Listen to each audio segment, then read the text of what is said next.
Sorry. Welcome to Z Explains BG. I am Z. We're playing a 7-point match on Backgammon Hub against students. And we will try to play well. Warming up a bit for my online tournament tonight. Looks like a good play by my opponent. Not sure what a good play is here, but maybe I'm bringing two down from the midpoint because I don't know what else to do. I guess you can play 13 to 7, 8 to 3 also. Goes a little deep though. And strips. It was strip the 8 points. So my play's better there. Yeah, he should be in the splitting business, I assume. Yeah, I'm not really hitting that guy with much very profitably, so I don't know if picking up that blot is it's worth anything. Like, I don't know, I roll a 3-1. Don't think it's too dangerous to hit it. Give up the anchor. Okay, so I'm doing okay. This is not a good number though. I don't love leaving a double shot in the outfield. I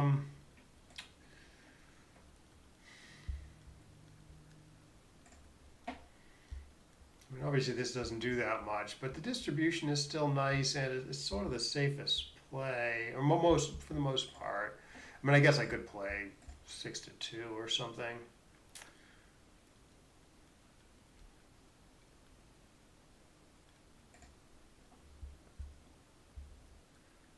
Yeah. Okay, so he hits me here, or makes the 16 point. I would hit with the stronger board. I think I don't move.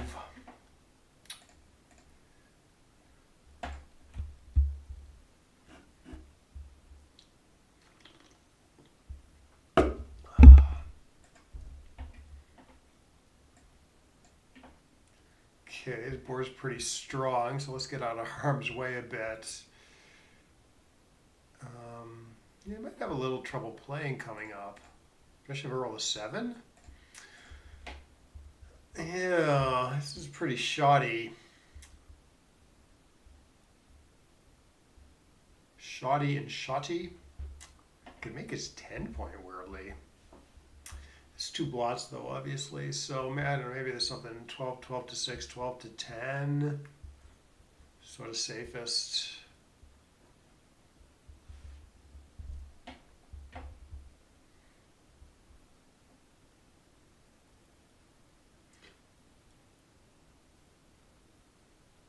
So this looks okay. I'm not sure how this compares to making the 10. Yeah, maybe. This is more shots. I don't know if it's really any better when missed. I think what he's thinking is he wants to clear that difficult point to clear. But 12 points is pretty hard to clear too. All right, doesn't feel like I have much here.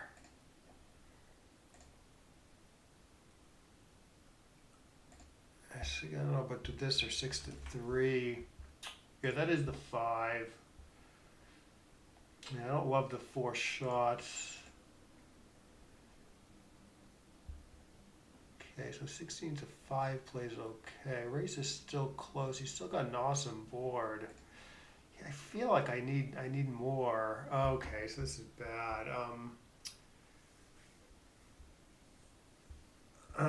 This or some sort of hit play.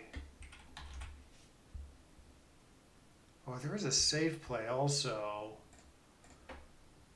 Because he has a strong board, so I do this. Yeah, maybe. I think it's either this or this. Yeah, it'd be a major coup to make that. Although it's a little difficult to make it and play productively elsewhere. Yeah, I don't know. I don't know about this one.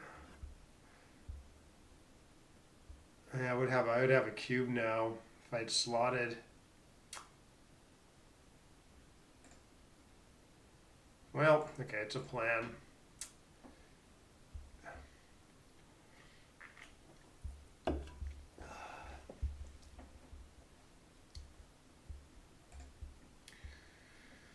Oh boy. Guess I'm hitting, maybe doubling a dance. It's not even a good double on a dance though. Good play. There is a safe play. So I say 7-5, 6-1. Let's go after him.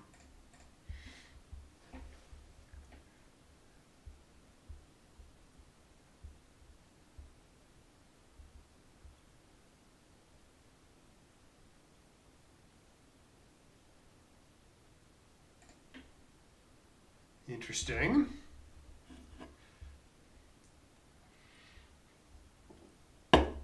That's not the double I wanted. As in, I wanted any other double. Okay, I guess I will hit him with a 9 here. Ugh. I can't even duplicate anything. Shoot. Well, I might as well make my board, I guess.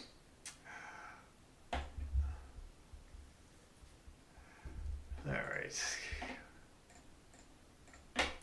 Yeah, no, I never had anything there. I mean, maybe I could have slotted with that 4-2. But I just leery about doing it against a, a 5-point board like he had.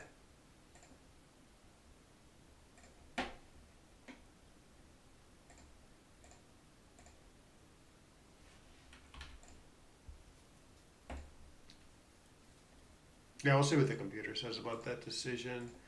Didn't seem like an easy game, but I feel fairly comfortable with my other decisions.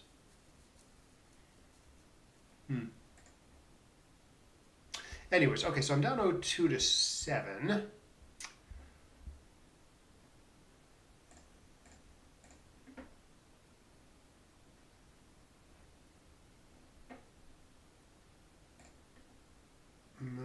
Okay, obviously I can make the anchor pretty nicely. Pretty good asset. Hit twice, try for more, I don't know. Let's lock up the good assets.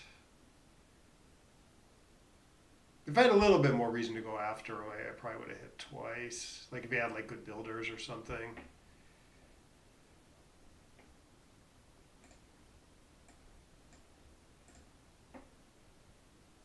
Okay. Oh, great shot.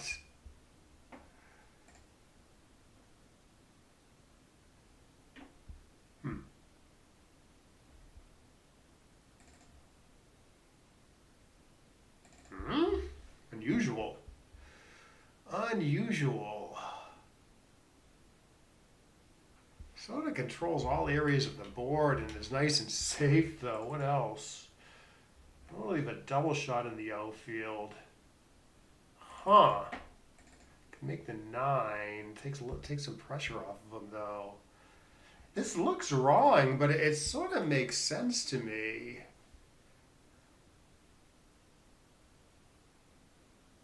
Big premium on playing safely there. I should be hitting here so as not to go to attack myself, and it keeps the distribution nice. I'm getting attacked anyways. Man, there's other plays there. I could have cleared the 15. Ugh, this is gross. I don't want to take this. Look at his home front.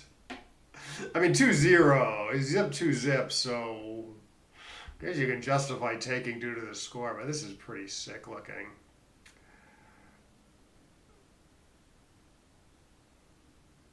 Yeah, that's a good double. I mean, maybe it's a take, but I don't want it.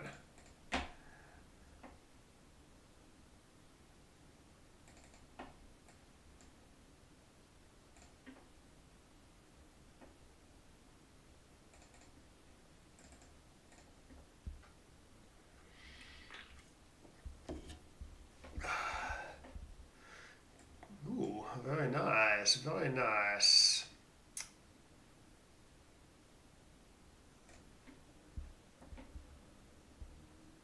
Oh, he caught me. This is a suffer game. bad for once, and then I can cube you. Alright, this is not great. But let's see how he plays it. If he makes an anchor, I don't know if I have anything. If he doesn't make the anchor, it's a little more volatile, and maybe I can cube it at the score. Although the race is close. It doesn't really have any recube big against me in a position like this. So the thing is, I think this is a pretty easy take. But I'm down in the match so much. It's a little hard to lose the market big. All right, let's take a roll. Like he enters here without hitting, say, and he's, maybe it's a pass, but it's not like a huge pass or anything. That was a pretty good roll.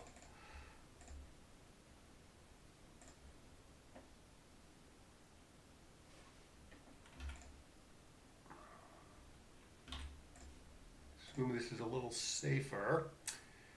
Good shot. Is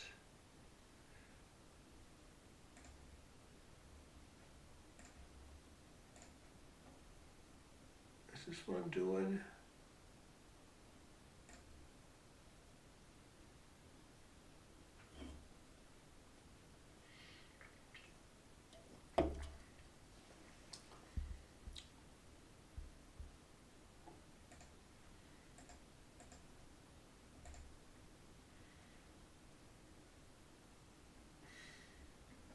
Maybe we should split over here with the two. The backmen are pretty stuck.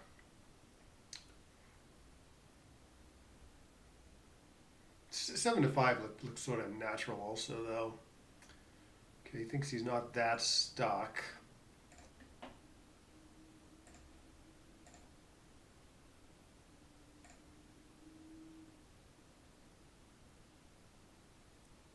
Yeah, it's a little awkward.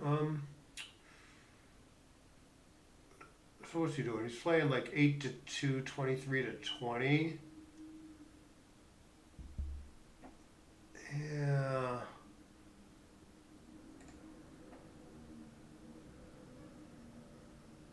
Ooh.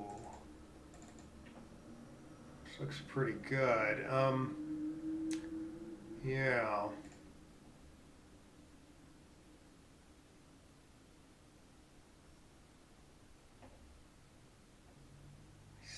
He's still up in the race. So obviously he has some pretty bad issues over here.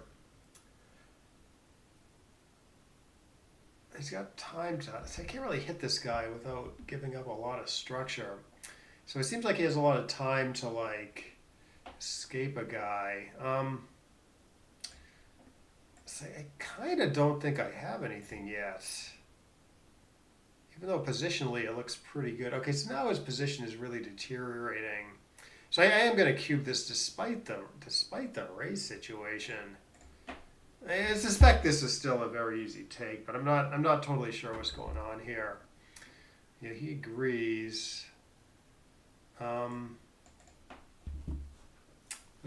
see, 2-1, 2-2, 2-3, 2-4. Actually, most of his twos hit pretty well.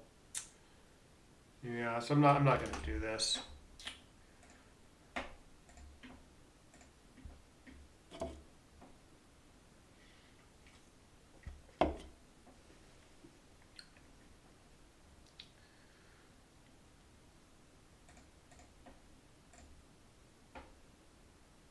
This 4 is bad.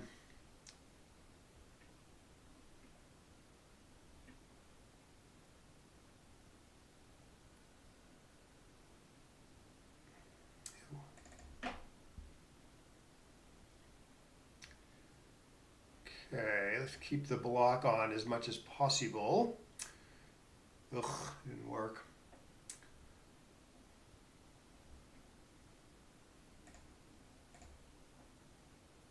I'm not blocking him that effectively anymore. Maybe it's just time to give up the ghost, play safely.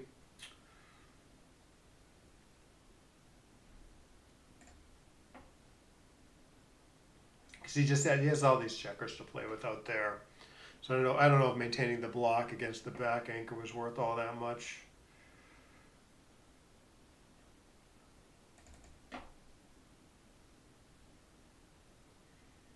Yeah, similar stuff here.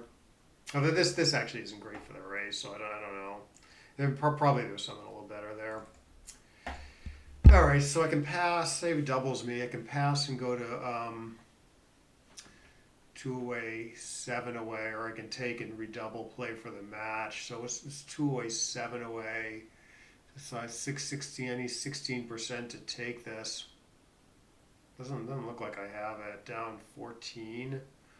Oof.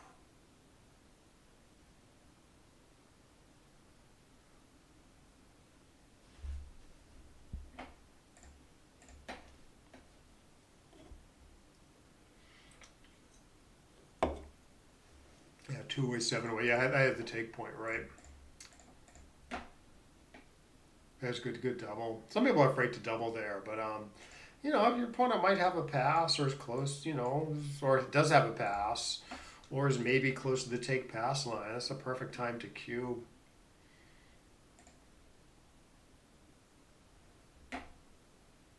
Because the people don't want to put the whole match on the line.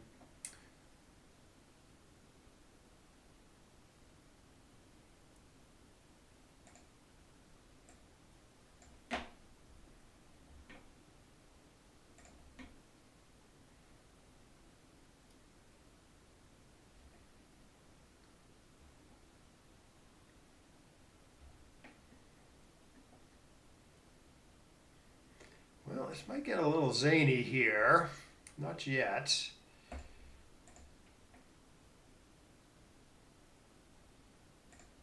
Thinking about No, I was thinking about maybe like hitting them and stuff and maybe getting a fourth checker sent back. But the opportunity sort of presented itself to play sort of a normal holding game. Yeah, maybe there's a better plan there. Get hit again. Possibly you may play a double anchor game. All right, so 1, 2, 3, 4 looks at least okay. Man, maybe you prefer the 22-point anchor here because it hits more, but I don't know, because I have the guy back on the 24. It seems like this is like a decent defensive posture. Like for instance, he can't make the 4-point now and sort of block all three checkers. Yeah, in fact, yeah. I mean, like here, like I don't know if he's supposed to hit me with an ace because maybe I make a second anchor and cause him issues. So those make it interesting. Although actually no, I can get gammon here. Yeah, no, sorry, I was thinking about just playing for the win, but gammons actually do matter here. Yeah, maybe I shouldn't have done this.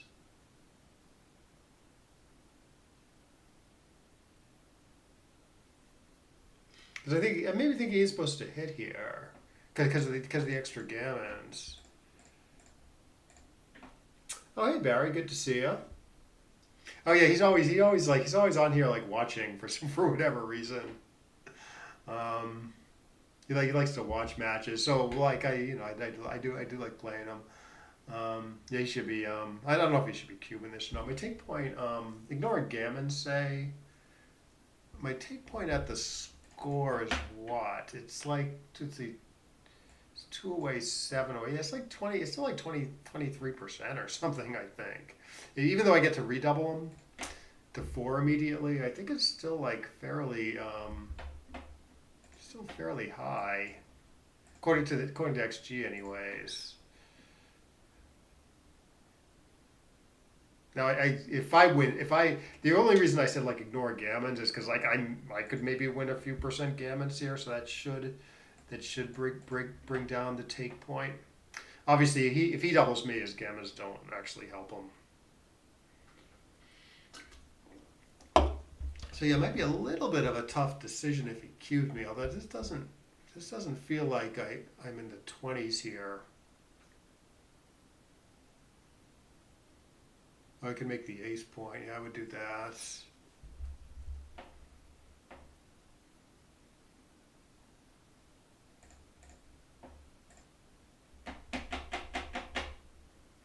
Casey rolls double sixes. case he doesn't double me and then rolls double sixes. Or just may do a better play for saving the gammon. Yeah. All right, 6-zip Crawford.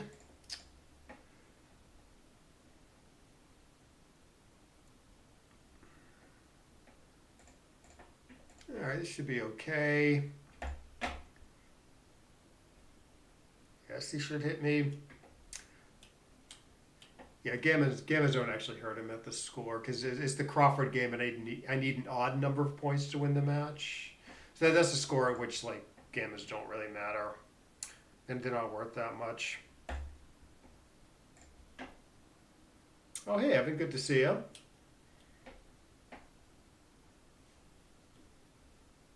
So we're watching me get my butt kicked here, but I'm gonna play all 4 quarters, as they say. Maybe turn this around, and then we'll take a look at the computer analysis afterwards.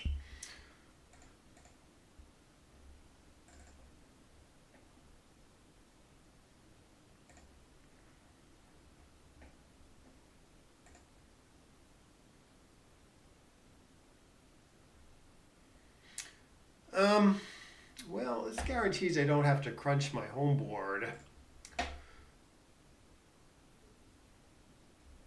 So maybe this is the plan, you know. I'm just sort of playing like a well-timed ace point game here. Maybe that's the best I can do.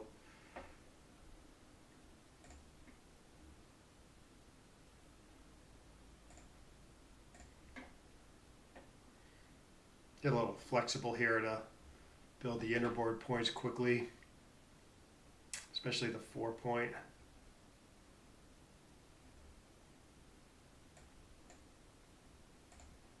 This is at least okay, right? To make a point, slot the next point in line.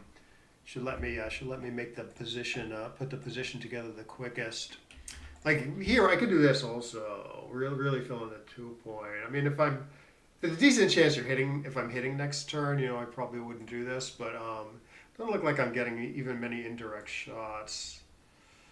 All right, this is okay. It's getting a little awkward there with the big stack on the 2. Timing still looks okay. Yeah, I could leave a shot here. 5-4, 6-5, 5-5. 6-3 is safe if he likes, which he does. Ooh, I wouldn't do this. Oh, and interesting. I thought he was just going to play 5-2. Yeah, I don't think his play is right. Ah, double shot. Hit something, Alex. Oh my God, I suck today. Single shot. Deuce. Wow. I'm getting on my... Okay, this is just a single shot if he makes the ace point. I was going to say, getting all my bad luck out of the way before the tournament tonight. Okay, one more shot, and then I lose when I miss. I got him. All right, so... All right, this looks like we should try to make this... We kind of need this. We kind of need this point. It's just, if I pick it up, it's just going to stay open forever. So let's try to... I'll actually try to make that point.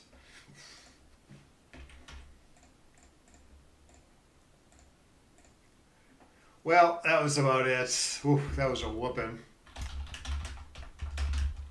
All right, we'll take a look at the computer now. A little bit of a tough match, so I don't know how well I will have played, but yeah, we'll take a look. We'll try to learn something.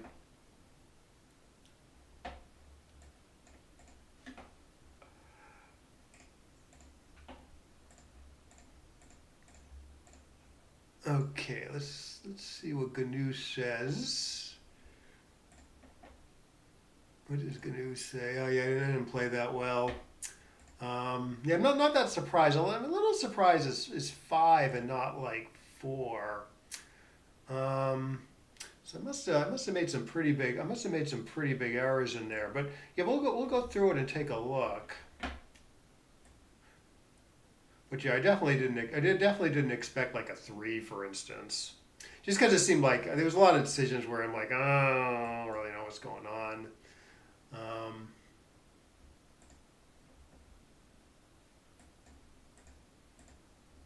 so let me just adjust the settings here. Yeah, I'm having issues getting XG working. Yep, there we go.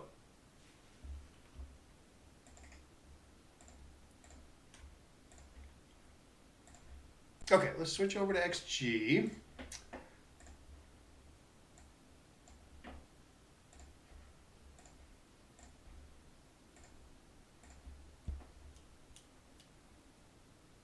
I don't think my cube decisions were off. Oh no, I could have missed some cubes actually in the 3-0 game. Yeah, no, just sorry, it just took me a little while to get XG running and get the settings where I wanted them. Yeah, so okay, so what happened here? Okay, so I made one bad take or pass. Huh.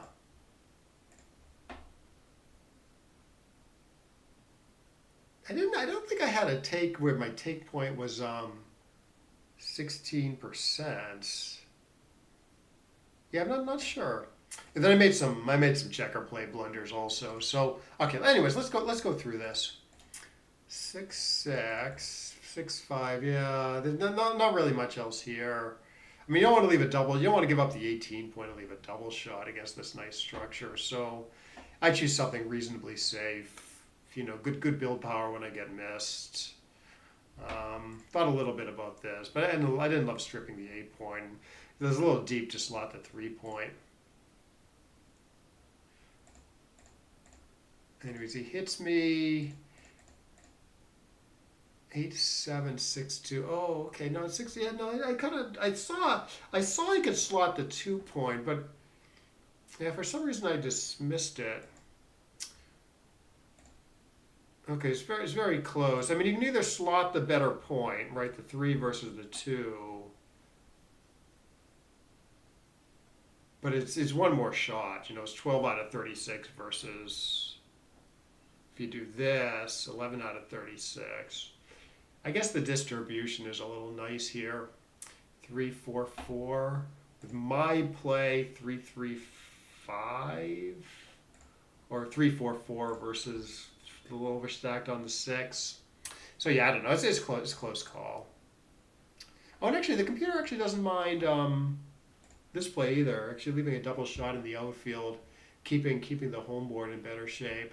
You know, I saw this play. I didn't like the double shot in the outfield, but keeps the home structure in better shape.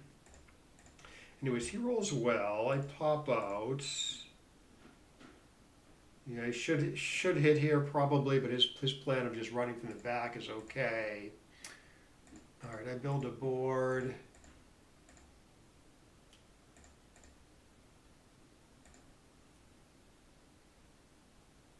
I didn't love his 13-5 play. I see.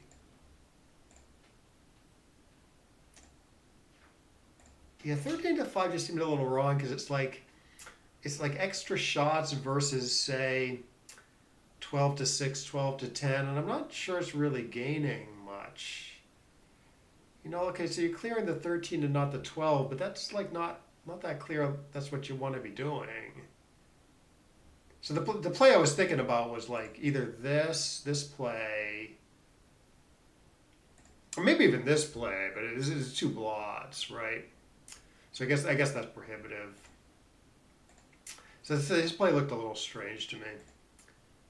I do get to hit 5-3, 11-7-8. Okay, yeah, just no shots, decent builders.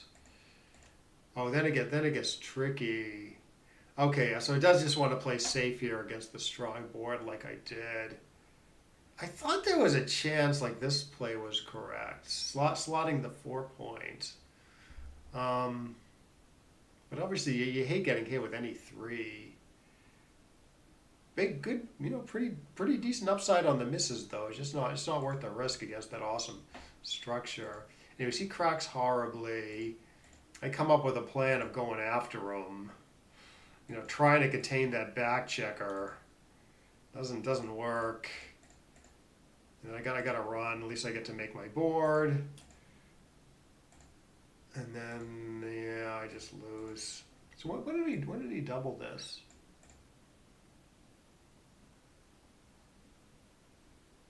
Oh, he doubled this. He doubled this here. Yeah, it just didn't. I didn't really think about it. It just seemed like I'm not losing by that much. You know, races close. Even when he hits me, I just enter, and then I have like a decent game. He's still got this. He's still got this one checker back, so I'm doing well if he misses. Yeah, so that seemed like a strange cube. But anyways, I lose double. Okay, so that game was okay. Okay, here's close. Okay, I don't mind seeing this that is close. Well, I guess due to the score, you want to play a little aggressively. Like I did I did sort of a normal thing where I locked up a good asset, right? Like I locked up the 21 point at some risk. So it seems like acceptable risk to get that asset there. Obviously, there's this other plan where you hit twice. You're happy when you get missed, and it actually is a little safer in terms of rush shots.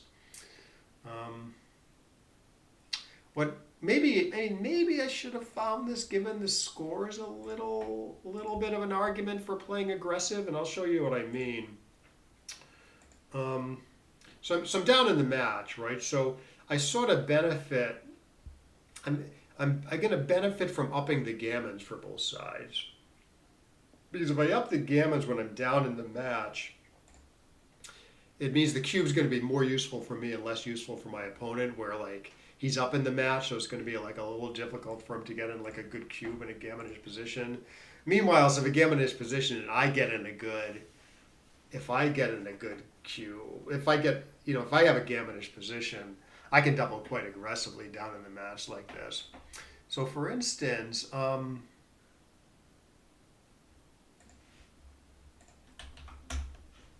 like this is the match position. I'm down 0-2. It wants to hit twice. Reverse the score. You like say I'm up 2-zip. Now you want to play like a little more conservatively, and the computer switches the play to the more conservative play, because now I'm up in the match. I kind of want to tamp down the gammons, and maybe I can use the cube. Maybe the leader can use the cube more readily there. Now, the score effect isn't that big here. I'd sort of expect it to be a little bigger. I guess there's not a huge difference in the gammons, but there are some.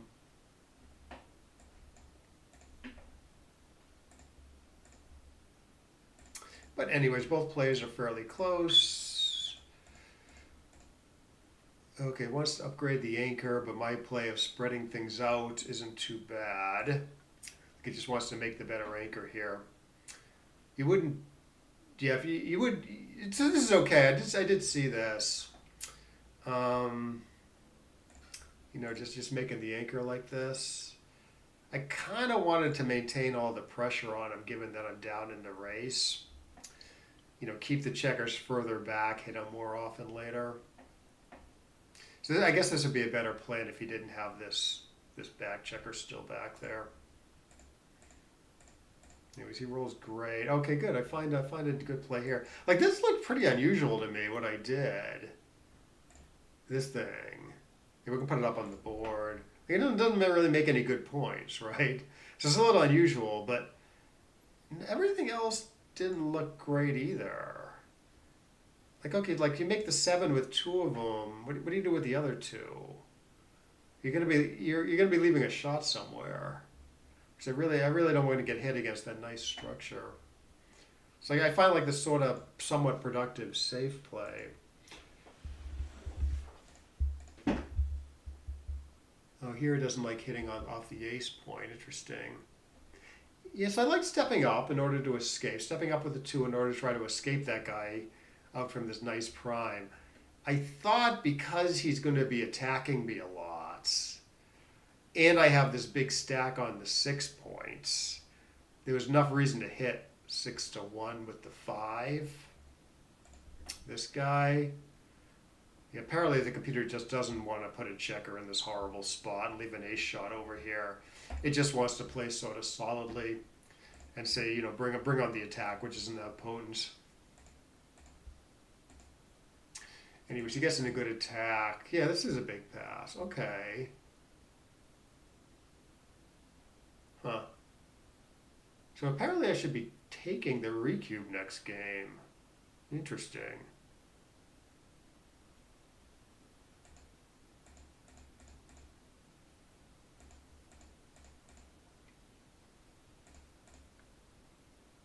He goes after me.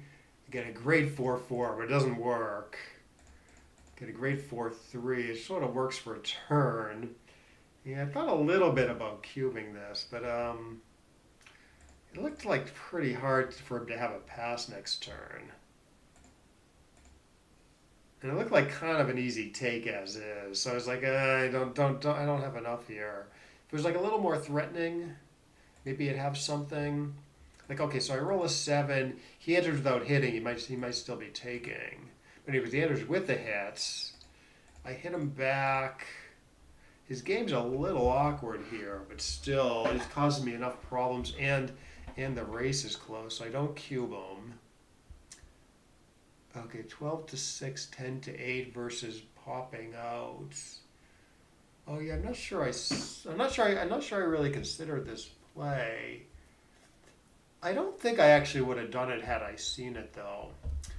Okay, so what I did, I made the 10 point and got the backman going. So decent block, decent landing spots. It's a little awkward to have the 10 and the 4 together because they're 6 apart from one another. But I don't know, it does a lot.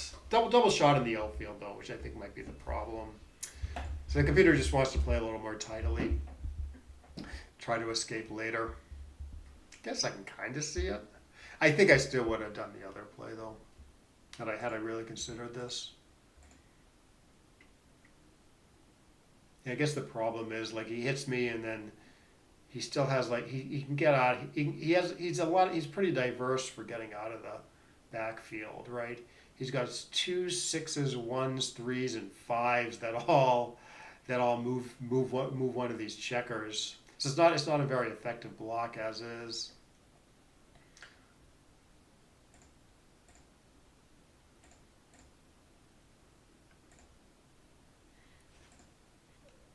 In fact, because it's not that an effective block, it's not important to do this, being all exposed. So he makes a good play, just hitting and playing tidy. And a good play here. I almost have something here, maybe. But yeah, I'm still down in the race, and again, he's not super blocked. I roll 1-1, and I do get the block on pretty nice. But he rolls like a decent number that escapes a little bit, builds his board. 20-15. Oh yeah, I'm not sure I considered this because I don't want to leave any shots in the outfield. I mean, my play's fine. I think it's what most people are doing, just coming home. So this is my play, just playing 21-11. What does the computer want to do? Leaving 5-3, 6-2, which he's very happy to hit with. Although 6-2 is a little duplicated. Because he wants to play the 2 from here also.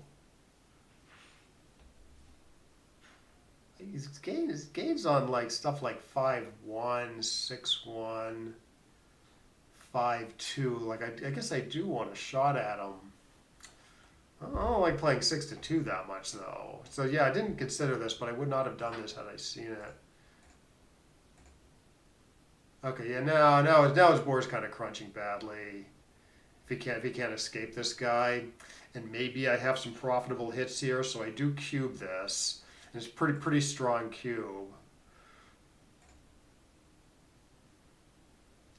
Oh hey Andrew, good to see you. We're watching me go through the analysis on this match. I kind of screwed up pretty badly apparently.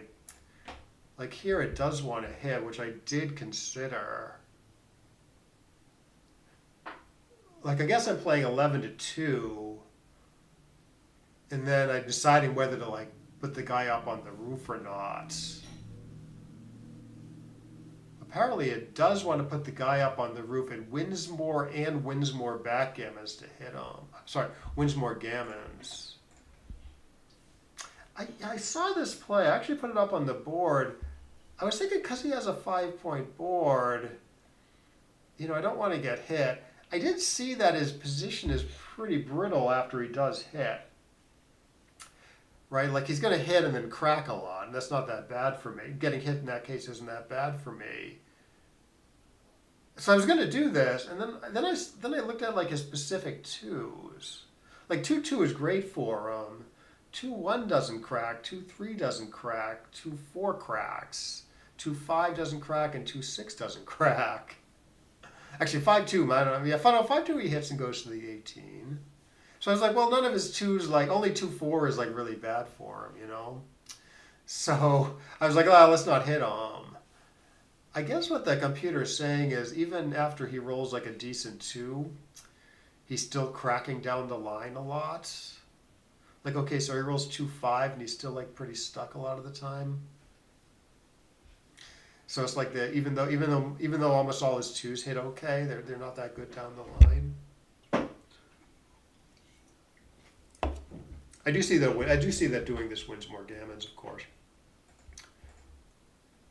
So yeah, so I blunder by not hitting him. It wants to hit again, which I did. Again, I did see this. Let's put it up on the board. It wants to play 10-7, 4-2. Yeah, again, I see it wins more gammons. It says the computer says it wins slightly more games. Yeah, I was just leery about being hit back against this 4-point board, I guess there's just some risk in my play where I just lose the race, Which actually is what happened. So the computer's taking this more active approach. Okay, so 5-1 is pretty awkward. Okay, again, the computer doesn't mind leaving a shot here. 9-3 to keep the good front position. But my play's okay. Just sort of clearing safely. 8-3. No, I did see this play. Boy, I really botched this game. Yeah, my first impulse was to do what the computer did. We'll put it up on the board. I want to play 8-3, 4-1. I think to sort of maintain this block against this white position where like he's actually up in the race. So normally I would do this when the race is like close like this. Keep as much block as possible to constrain these back checkers. But I thought because he has these guys to play with, it's like no big deal and I should just kind of clear from the back and play safely. Like so. But yeah, just as, I don't know, the computer wants to maintain the block. Big swing on 4-4, I guess. I don't know, maybe 2 turns down the line, you're happy you have the block, Yeah, similar stuff here. It wants to maintain a little bit more of an outfield position by doing this. Blocking 3-3. Blocking stuff like 6-3, I guess. And yeah, actually, this doesn't look that good because I don't know, 5 guys here. 6-6 leaves a shot, for instance. But apparently, I have a big take here. It's not even a double. Yeah, so I knew my take point here. Take point is 16 here, so it's actually I went actually 18. How do you get to 18 here? Better home board. Race is even, I see. Yeah. Get hit more, though. That's what I was worried about. After the computer... Yeah, I see what you're saying. Yeah, it's better... It's better if there's some, like, exchange of hits later, because your home board's in better shape. I don't really know if it's better for the race, though. Put a checker on the ace point. You're putting a checker on the ace point, for instance.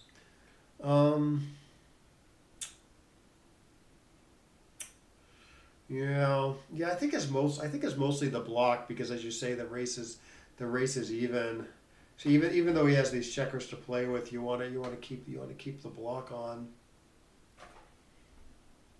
I'm pretty sure if my only goal is not to be hit, I do what I did. But yeah, I'm losing more races this way. Yeah, I don't know. But anyways, let's see. How do you get to 18% here? Yeah, I talked about I don't know. I talked about this rule of 65 in previous videos, where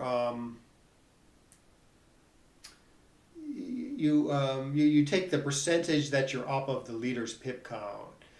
Like for instance, the leader's up 14 pips in a 60 pip race here. So obviously you can't do this over the board, but if you put that in a calculator, he's up 23%. So you can add 65 to that. What did I say? So 14 divided by 60, 23%. You add 65. You add 65 to that. But sometimes you have to add a little more. Like the rule I mentioned before was if you're up 10% of the leader's pip count, or if you're up 30% of the leader's pip counts, you add 65. You add 65% to it, and you get the winning percentage. So, for instance, if you're up 30% of the leader's pip count, you win that 95% of the time. But around the middle of that range, it's not all linear. Around the middle of that range, you got to add an extra 2%. And then if you're like a quarter or 3/4 into the range, you add like an extra 1%. So if I'm at 23%, it's like I have to add 65 plus 1. So I have to add 66 to 23 to get 80. So I would think, oh, okay, the leader's 89% here. So I'd be only 11% to win by that metric. And that's sort of along the lines of what I was thinking. Now, that's misleading here because the distribution is all messed up for him. Like I'm a few pips more efficient than him. In fact, yeah, maybe that's the way to think about it. Like if you use Keith count, for instance.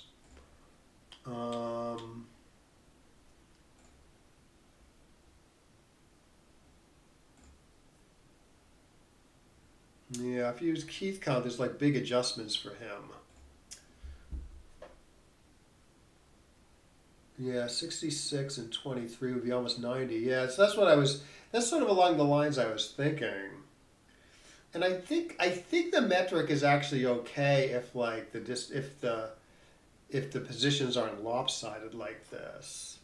Like you see what I'm saying? Like he's gonna waste a lot more pips than me in bearing off. So it's kind of like instead of a 14 pip race, let's see, it's probably more like so 6, 7, 8. He'd have like 8 on a Keith count adjustment, say, just based on the distribution. I'd have 2. Yeah, so I don't know. Maybe instead of 14 pips, maybe it's more like 8 pips, 9 pips or something. Like say it's 9 pips. So what does the math work out there? So 9 divided by 60, say, 15 plus 66. It's more like 81. Yeah, that gets you close, I guess. 68 to 76. Yeah, so you're doing like the Keith count, right? The Keith count adjustments. Right. Yeah, maybe that's the way to think about it. So 68 to 76 after you're doing the Keith count adjustments. Right, it does kind of work, doesn't it? So you're saying 15, so 68 to 76. So that would be if you say he's up 8 pips, in a 68 pip race.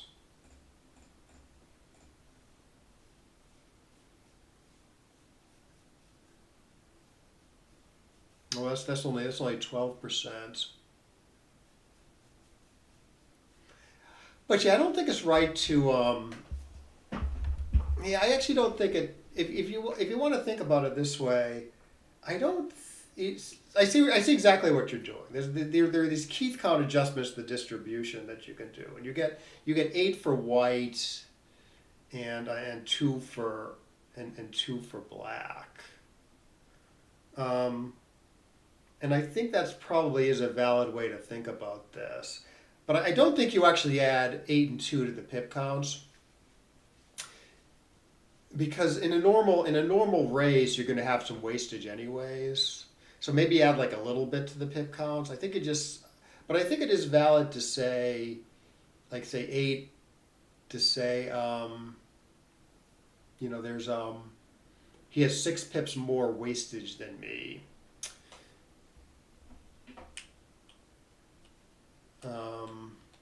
And so instead of a 14 pip raise, you say it's an 8 pip raise. But I think you still probably want to say 8 out of 60 for like 13. It's 13% plus 65 plus say 1 more. Yeah, then that puts them right at around 20%. That puts me right at around 20%. Yeah, I don't know. I think maybe if you think about it this way, it probably would get me closer. And it does seem to kind of work. Like, okay, so Keith count, right? Keith count penalizes me 2 pips, right, for the 2 extra guys on the 2 point. But it doesn't account for the fact that 3 guys on the 8. These guys aren't necessarily going to end up in good spots, and the 5 point might be thin. So maybe that should be adjusted 1 or 2 more pips. Yeah. Right, 14% lead. Yeah, that's what the rule of 65 says. So wait, so 13. So actually 13%, like I said. That should be 19. Yeah, I think this is maybe a good way to look at it. Like if I correctly accounted for the wastage, the rule of 65 would have got me probably within 1% of the right answer here.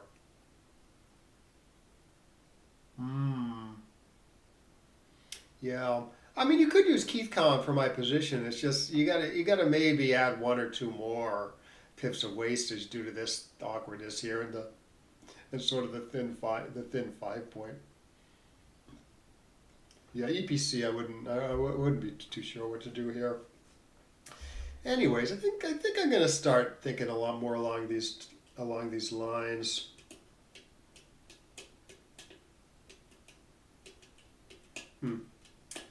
And I'm not good at calculating percentages though. Like, say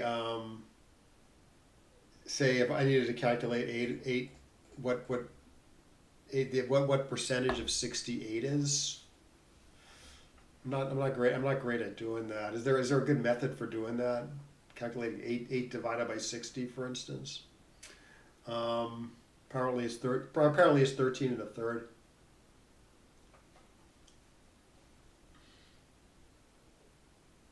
Keith count, right? Yeah, I would recommend learning Keith count. It's pretty easy, Anyways, yeah. So if you haven't heard of Keith count, you can just search for Backgammon Keith count, and I'm sure you'll find information on it. Yeah, 10% of 60 is 6, and then you add 5%. Would be 3. Oh, then how many of those go into 8? I see. I think I see what you're saying. Yeah, that seems like a good way to do it. Okay. Yeah, no, I'm gonna think about that a little more offline because I think that's sort of a helpful thing. I don't know, but that explanation of the rule of 65 makes sense. I think Roberti came up with it, but it's like it'd be nice if you could just add 65 to the percentage that you're up, that the leader is up of his own pip count. But you have to add around the middle of that 10 to 30 range. You get to add an extra 2%. So the way it's put is at 18%. If you're up 18% of the leader's pip count, you have to add the 65 and then add two more. And then if you're up 14%, you have to add the 65 and add one more. And then on the other side, I think if you're up 24%, you also add one more. So it's a little bit of like a bell curve or a triangle, like a little lopsided triangle there. So I think it's come up like a few times recently when I've been streaming, so I really should be better at it. And like, yeah, doing it correctly there probably would have gotten me the right answer. Anyway, so it's 2 away, 7 away. Right, like here maybe I should be trying something. I mean, I sort of do the normal thing of making the anchor and distributing on the home front, which does it might be right for money because it gets gammon less. But at the score, again, you have this incentive to, you don't mind upping the gammons for the other player as much as usual because it means the cube is less useful for him. Like it's very hard for him to get in a cube in a gammonish position. And if you up the gammons for you down in the match this much, you're more likely to get in a good cube later. So you can play a little aggressive here, and that's exactly what the computer's doing. We're going to play 6 to 3. If you get missed, you're happy. If you get hit, well, maybe you make a second anchor, and it's gammonish, and you can't really cube you. Yeah, I mean, I just kind of have a crappy game here, you know. Yeah, I guess similar stuff here. Like my play gets gammon. I was gonna say my play gets gammon to least, but apparently the computer says it's close.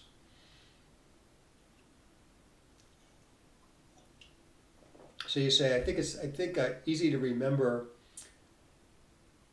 I think easy to remember ways as first twice 4% to 5% CWC twice. Next twice 6% adds another 5% twice. Yeah, I'm not sure I get that. Are you doing are you talking about the rule of 65 or finding percentages?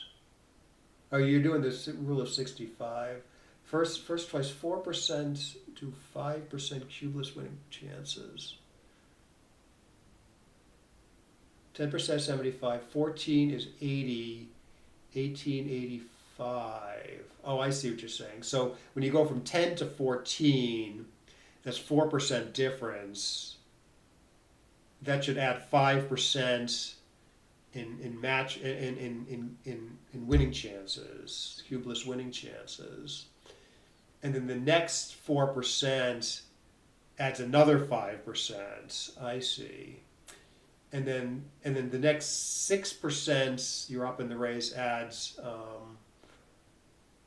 5%, and then the next 6% adds another 5%. I see. Yeah, for me it makes more sense to like add 65 every time and then add like 1 or 2 adjustments depending on where you are. For me that fits better with my brain for whatever reason. But yeah, whatever works. There's several ways to think about it. Yeah, so apparently here the computer wants to stay back, do this, hit more from the deep anchor, rather than make the 21 point. Somehow it says this gets gammon less, but I don't really understand. This gets gammon a little more, which I don't really understand. I thought I'd be saving more gammons by doing this. Yeah, and here I sort of regretted what I did right away. You could argue my play is best at double match points. But yeah, I don't know. He's only going to hit me if it's correct too, usually. If I do this. And he probably is supposed to hit with like most or all of his aces. Top the gammons. So yeah, this was a poor play. Yeah, he is right to hit.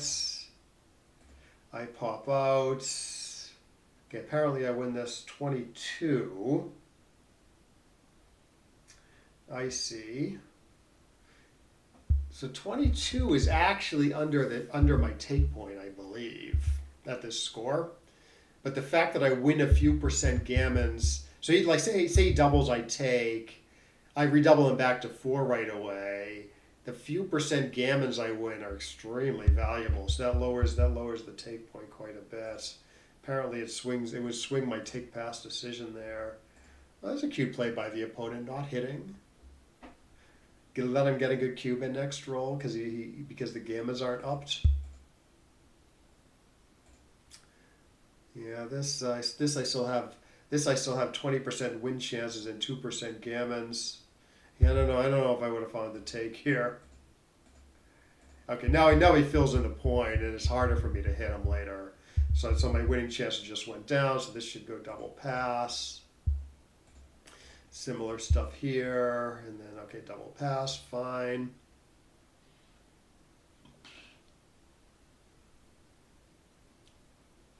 So you know too much about the game, so it's more complicated. Yeah, it's funny when I lately I've been playing with some beginners now and then, and I try to, if they want anyways, I try to give them some tips. I always find it. I think it's more useful just not to like point out like every little thing they're doing wrong. Like they might be making like every 10 moves they might be making 5 mistakes. I can point out every single one of them, but that's not a useful way to learn. Like it's going to be discouraging for people. I think you just got to give them like 1 or 2 tidbits now and again. Like the 1 or 2 tidbits that are like sort of most important or easiest to like integrate into their game maybe. So I try to do that when giving newer players instruction. I mean the nice thing about the game is hard. There's like a ton to learn, but the flip side of that is sort of nice. It means that like there's all these like concepts. There's all these concepts that are easy to learn and pretty powerful. Like in other words, for a beginner, they're going to matter a lot. Like a concept like when you're up in the race, you should be disengaging more, and when you're down in the race, you should be like hanging back. Like if you learn this stuff, it's sort of worth a lot if you don't know it. So it's sort of a nice thing in a sense. It's like it's hard. It's a hard game to master, but it's like an easy game to make progress on when you're just starting out. Yeah, that seems about right. One point a month. Like when I first started learning, I read this. I read the book Backgammon by Paul McGreal. It's a good book. Some of this stuff's out of date, but like some of the moves he recommends aren't supported by modern computer analysis. But the concepts in the book are good. And so what I did was I would just take one chapter at a time and think about that chapter while playing a lot on like fibs on the early internet stuff, on the early internet sites. And like I would just think about that one chapter while playing and really try to internalize the lesson. And then after I felt like I had it internalized, I'd move on to the next chapter. And like you say, just take one chapter at a time, Yeah, so this is a cute play. You can sort of upgrade your position somewhat by making the 5 point. Sort of upgrade the point, unstack the heavy 6 point. You're leaving a 3 shot, but it's not a big deal. Like 3-1, 3-5, he shouldn't even hit. He should make the 5 point. And then if he does hit with like, I don't know, 3-4, which he's probably supposed to do, it's a little dangerous for him because he's giving up his nice anchor. Oh, hey, mop up. Yep. Yeah. No, I hear that. Because it's like there's like diminishing returns as you get to a certain level. Like getting from like, for instance, like maybe this is obvious, but going from like a 10 PR to a 9 PR, that's like so much easier than going from like 5 to 4. And going from 5 to 4 is so much easier than going from 4 to 3. And I'm not at a 3, but if you had to go from 3 to 2, that's like almost impossible. That might be literally impossible for most people. Um, like I'd probably play in the mid threes overall. Um, if I had to get below a 3, or like the universe would end, I could probably do it. But I think I would have to like devote my life to it. I don't think I can. I like just casual studying. I don't think I can get below a 3 at my age. Anyways, it's probably easier if you're younger. Not that it's ever going to be easy to get below a 3. I'm sorry. Go get to a 2. I can get. Yeah. I mean, it'd be hard to get below a 3, but some people, I'm sure, some Japanese players can do it. But yeah, I don't know if I can. Just with like casual play, unless like I really really worked at it.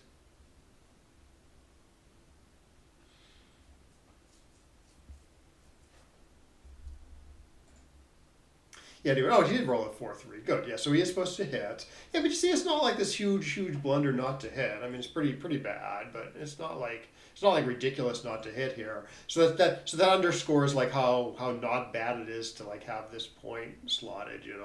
Because he has to give up his nice anchor to hit me. Okay, 24 to 8. I did think about 24 to 18. It'd be okay. Gives him a lot of like good attack stuff. So I try something like this where okay, if he hits me, then maybe I make a second anchor.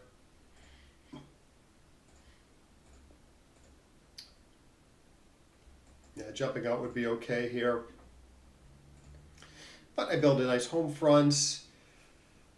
Yeah, I do jump out here, just guaranteeing that I have decent timing for this ace point game. In other words, I'm not going to have to crunch my board before I get a shot if I can get this one guy free. If I hang back like so, well, this looks a little awkward. Let's make a normal hang back play. Say this.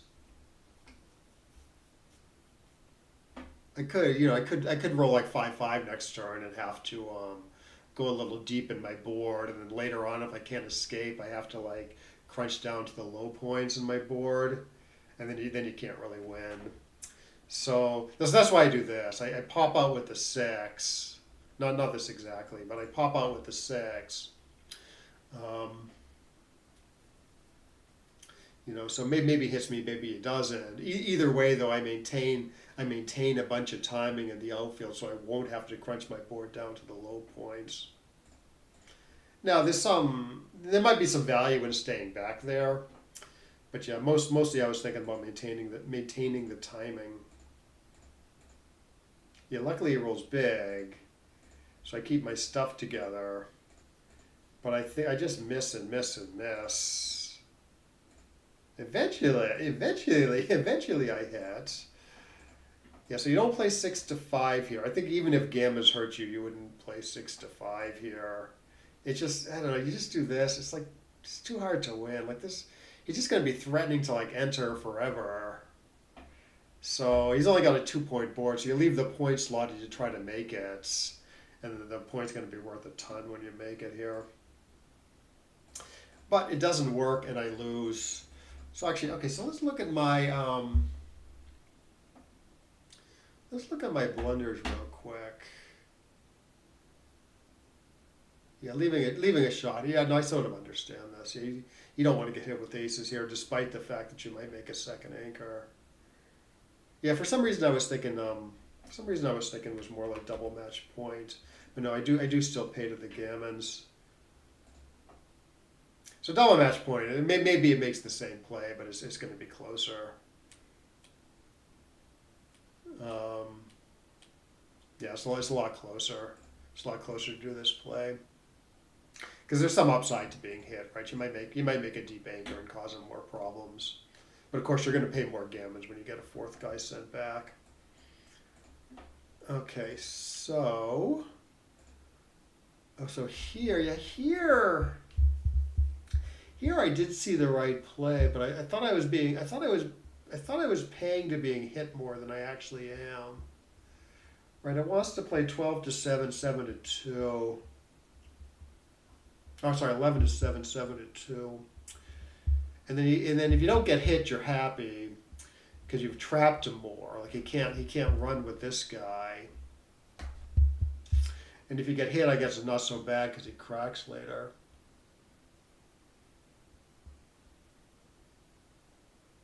Yeah, summary is how much you played it, and and what mistakes you've made.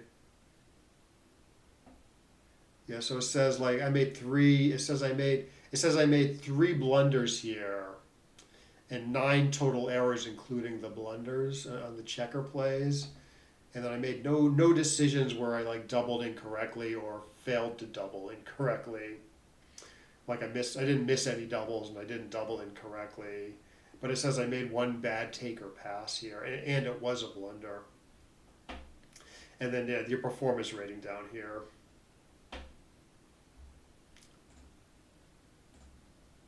And then yeah, here apparently I should keep the block on.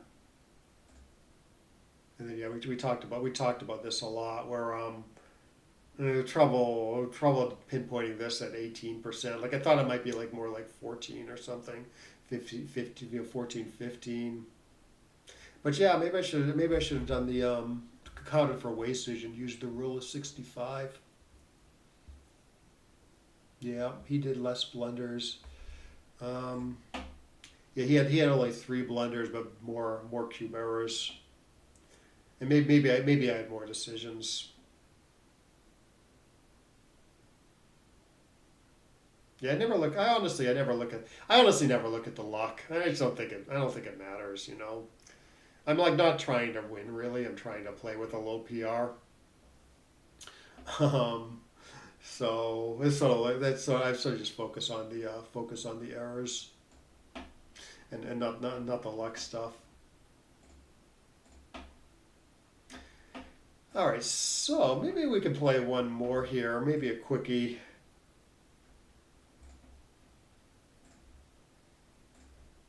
Try to leave on a higher note than playing a five or whatever.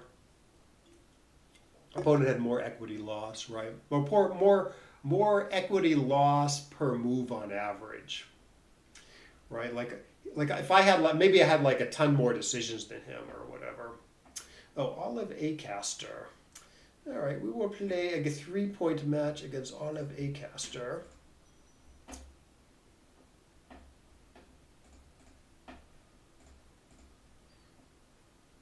Yep. Can't control luck, but you can't control how you play. I like it.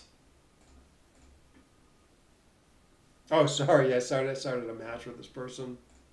But actually, I should. Yeah, after this, I probably should sign off. All right, Jake. So getting the Backman going seems like a good thing. Obviously, it's a little dangerous, but I'm pretty primed back there. So maybe I should try to get going as opposed to doing something like this. So maybe this or this, but this is a little exposed, right? I mean, I'm getting hit all over the place, and I don't get to use my builders. So let's try this. We can point on me and then double it dance. I would go with that plan. I got all these blocks in the outfield, so attacking seems to be the way to go. I gotta play 7-1 squared here. Yeah, this is probably a big error. This is an excellent roll. I assume that's three of them.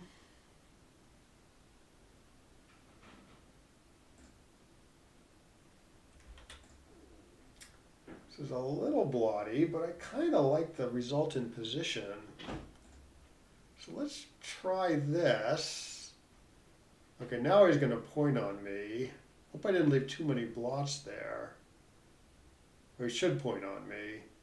Yeah, he's kind of in trouble now. I'm going to make a 5' a lot, so I will cube this. It's like winning if he points on me. Like he's ahead, probably if he points on me. So that was a really big error.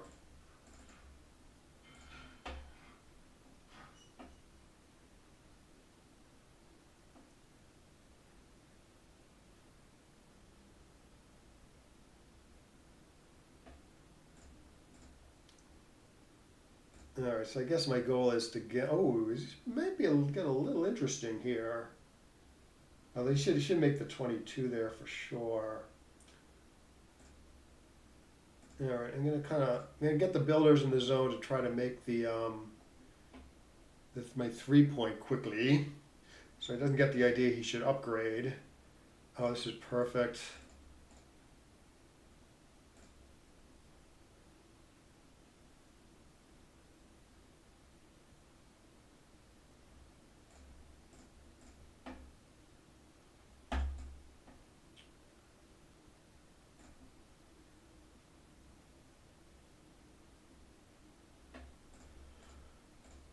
All right, so I can do this, keep the block on again so he crunches even more.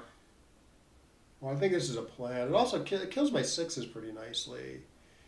There's some, I could have given up the 8-point, let him out with 6s.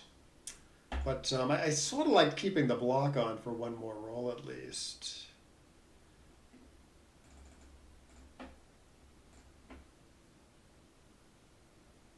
Yeah, no, so sometimes that is wrong to do that in similar situations. I'm pretty sure I got it correct though. I mean, we can take a closer look at it in the analysis portion.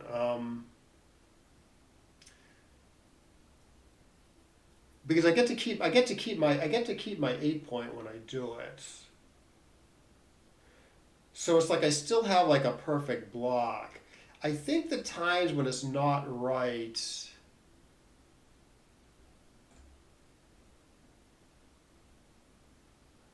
So yeah, sometimes it's not right to do it, but I think those are cases where like you're letting them out you're letting them out from the back, I think. But we'll take a look at the computer analysis afterwards. It could be that I'm missing something.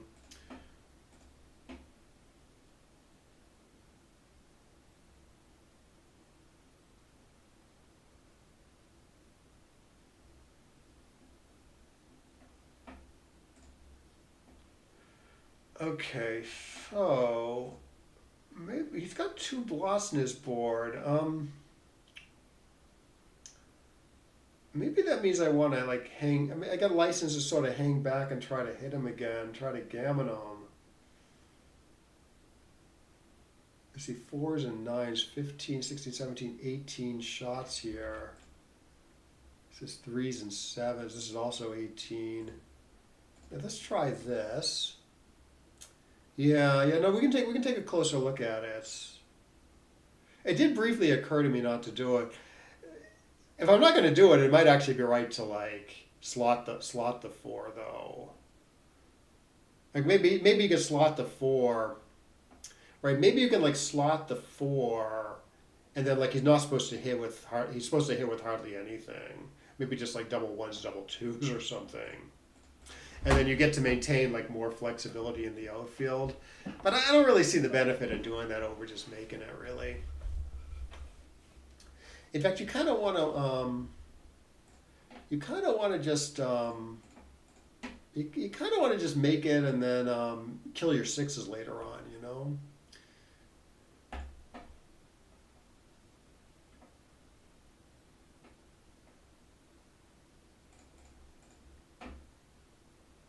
Like if you have a prime from the 8 to the 3, and he has the ace deuce game, and you have all your checkers on your prime, you don't have to play your 6s, as that's kind of a good thing to slow down your crunching, slow down your bear-in.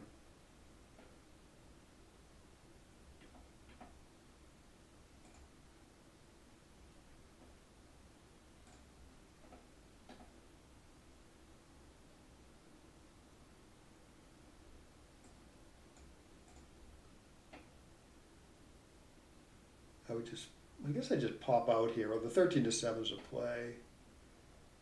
Okay, then miss me. Good.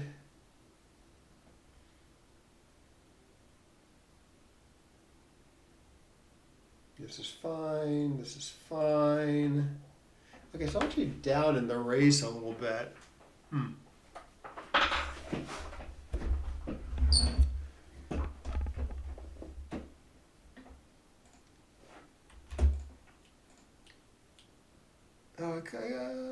do something else there where I spread things out because he has the two blots? 9 points is a good point though. Maybe there wasn't anything else. But I do, because the race is close, I do got to think about containing this back checker. I might be playing a little quickly. Got to take your time. I'm probably doing this. This gives up the 8 point. Walk is a little better, but I think I want all the structure. Okay. So this looks like a plan. Good miss with a 5-3, 5-5. This looks more like it though. Good.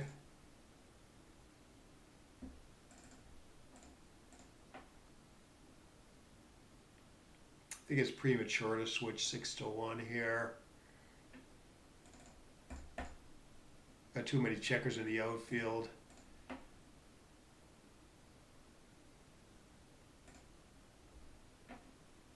Good. Okay, this was an easier match, that's for sure.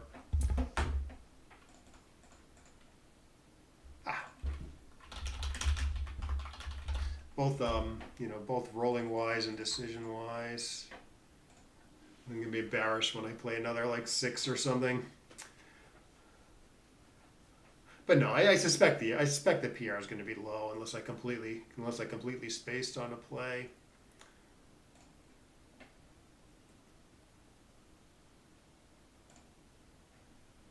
No, 3-3. That's actually higher than I thought. It might come down in XG a little bit.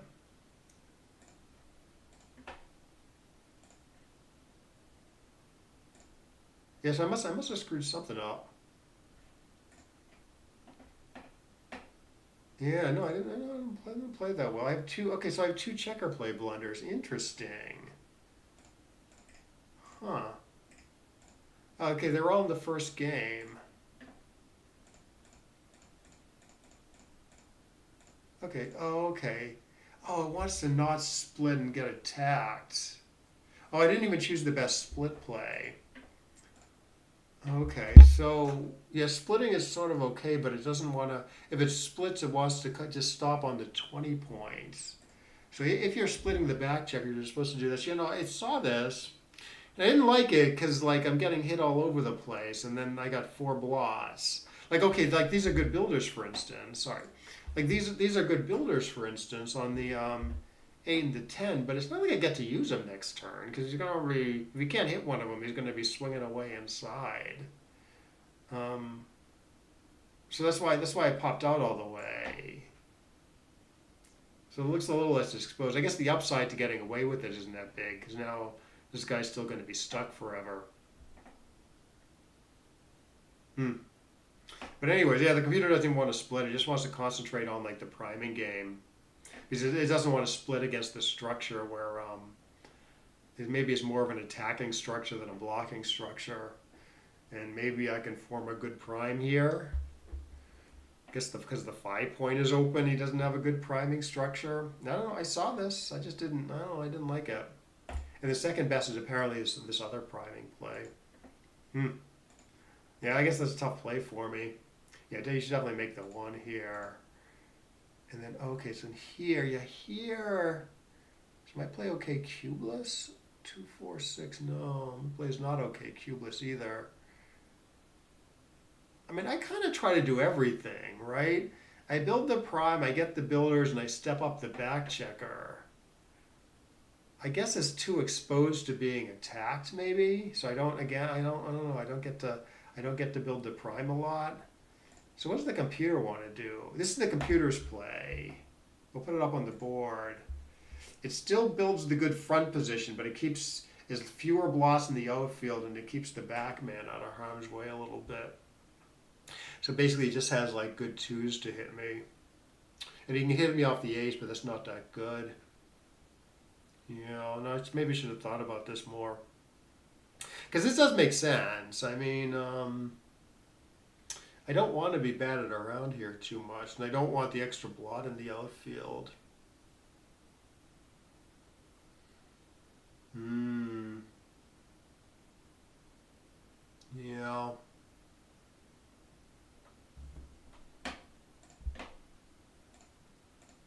Yeah, it's too exposed, I guess. Like here, we should make the 2 points, and then like I'm kind of in trouble, right? Um, it does this, and I'm apparently I'm too good to double. Yeah, that's a big blunder. Needs two to step up prime. Yeah, I saw that. I saw that two duplication. Um, and like after the 1-1 play, but it is two duplication after either play. Right. Yeah, but after the right play, there's still a lot of two. There's a lot of two duplication. After my play, there is also a lot of two duplication also. Um, but yeah, I think it's just too many exposed blots, and the back checker is more of in an exposed position, even though it's connected. As you say, most mistakes are made by playing too fast. Yeah, this one, you often miss plays when you play too quickly. Like you don't consider the right play. I actually did consider the right play here, I think, or maybe I definitely considered making the 5, stepping up, and then playing 8 to 7.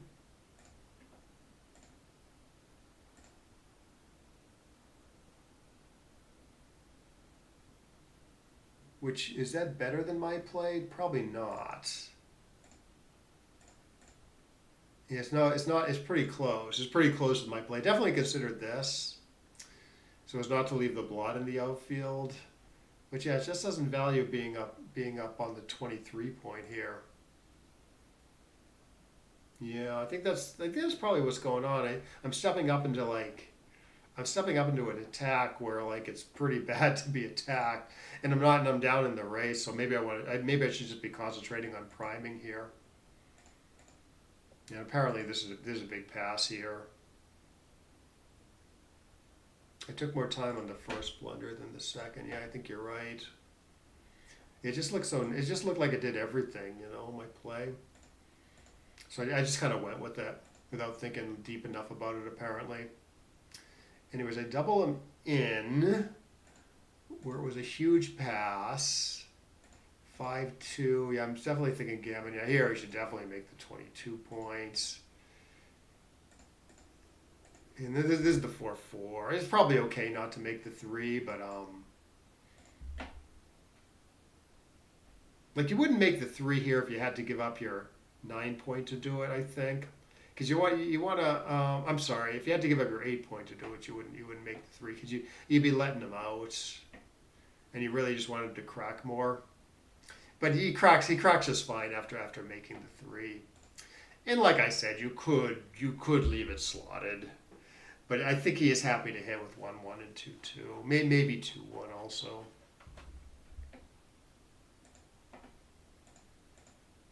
But yeah, I do this. Yeah, there's some question about where to place the builders. Okay, I keep the block on with the 4-4. Alternately, you could make this play, let him out on 6s, try to close the 2 points.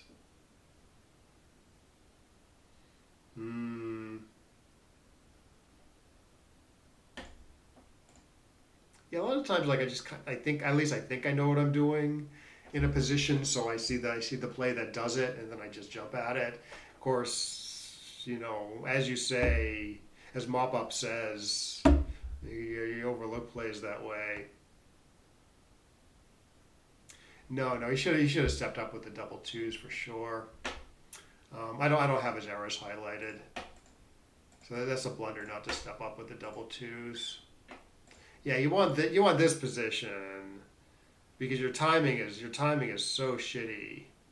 He's just gonna have to crunch his board even after both plays, but he's gonna have to crunch his board less after this play because the higher anchors will generate the shots earlier than the lower anchors. So this is sort of a common theme, and leaving a shot in the outfield is sort of both a plus and a minus. So the worse your timing is, the more you prefer like the more forward anchors. And here his timing is just horrible.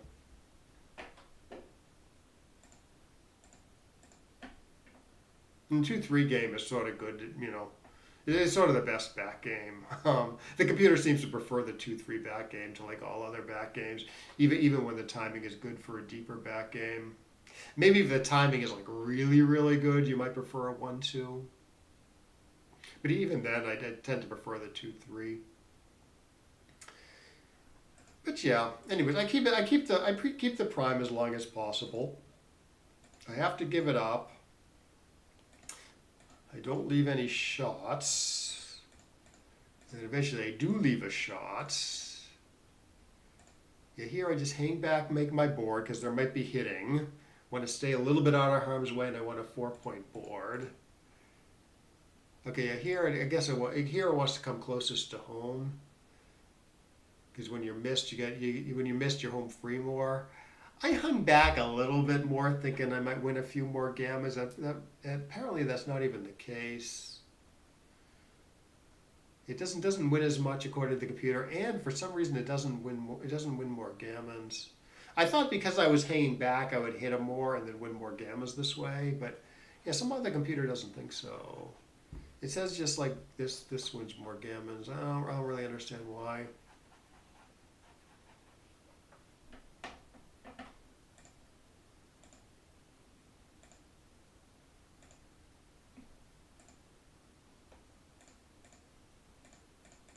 But I just win the race.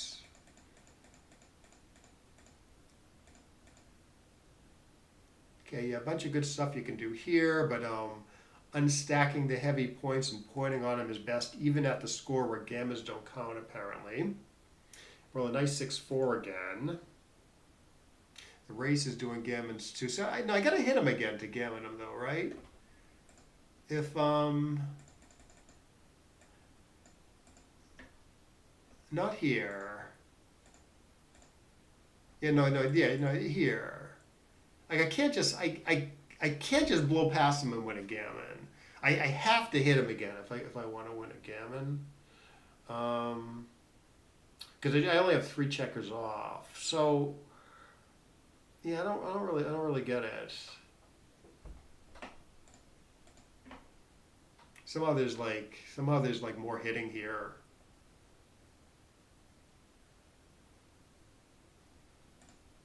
Maybe he has like more. Maybe he's going to have more profitable hits here, and if he has a profitable hit, it's going to be hard for me to win and gammon him. Yeah, I don't know. I'm talking like down the line.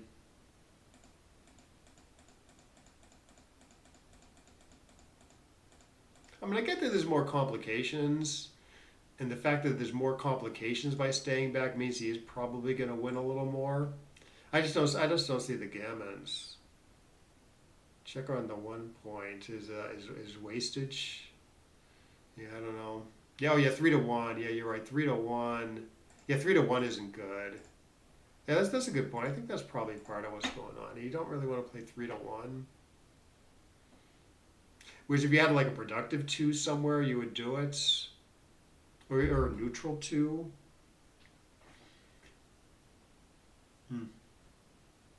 Yeah, that's probably part of it. You don't like to play 3-1. That's probably no big deal though. Yeah, I guess.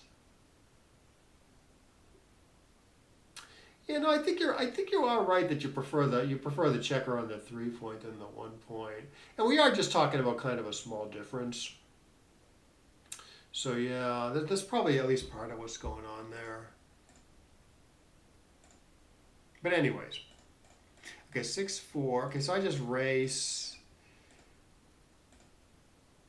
2 down. Yeah, make the 5 and not the 7 because I get to keep my 8 points. And then yeah, like I said, you can't. Yeah, playing to the 1 point's too premature. Yeah, it plays pretty gross. Like if you were closer to home, you might try something like this, but I still have this stuff in the outfield to clear. So if he rolls a 6, he's going to cause me lots of problems. So you don't play like that here. Just play normally. Yeah, I thought about this a little bit. I kind of like my play to keep the 3 builders for the ace point, but I think there are more blot numbers here versus the computer's top choice of this. 6-6-5-5, for instance. Safe. 5-4 is a blot either way. But anyways, I roll a 4-2. I roll none of that stuff, and then I win the race. Okay, so that was not a particularly clean match either. Yeah, 1-1. I'm too exposed here when I should be concentrating on just like a more priming thing, like staying a little out of harm's way. It's similar with the, I guess, similar with the 4-3. You want to be concentrating on the prime here, and not splitting into his attack. Yeah, I am down in the race, and I guess that's part of it. This part of it, I guess.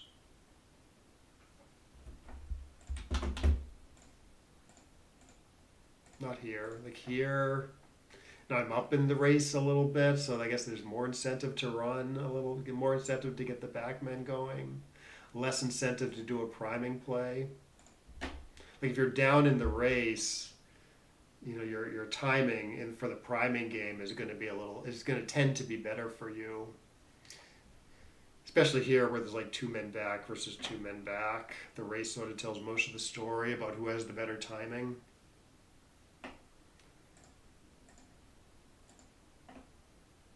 Yeah, here it actually does want to get going as opposed to concentrating on the prime.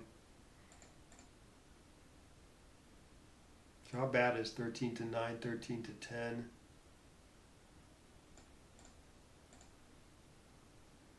Oh no, you can't do that here, but you can play 13-9, 8-5, which was close with the other options, with the other priming options in the match position. Yeah, 4-3. That's what makes the play hard, right? You got all these different priorities. Like it would be nice to escape a guy cleanly, but obviously you don't love leaving yourself exposed. So because I guess the timing is good and he has a little bit of an attacking structure, you wanna go with the priming plan. Yeah, I don't know. For me, that's a tough play. I mean, maybe a lot of people are getting that right.